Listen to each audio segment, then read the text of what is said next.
All right, welcome back. So in this video, we're going to talk about gradient overlay. So I'm going to turn off these effects here. And I'm going to go and hit Control S to save. I'm going to double click on FX. And we're going to go to gradient overlay. Okay, so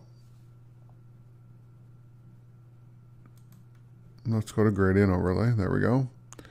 And you can see, you can select the style. So we can do linear, radial, angle, reflected, or diamond, right?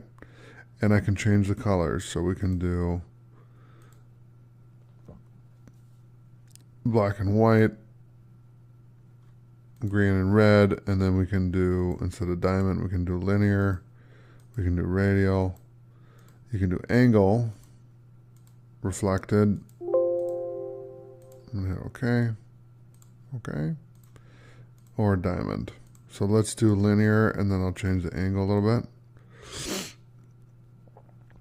And we can change the scale.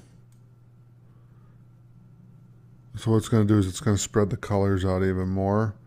So it'll blend from green to like an orange to a red, because orange is the tweener here. And that's really gradient overlay. I mean, there's a lot to it. But if you use a lot of gradients, this is a cool tool to use. And not only that, but you can also set a new style. So we can put cool gradient effect #1, something like that. Okay. And then I'm going to turn all the other effects back on just so we can see what they look like. And there you go. We've been completely washed out. I'm going to hit Control S to save, and I'll see you in the next video. Thank you so much for watching. See you there.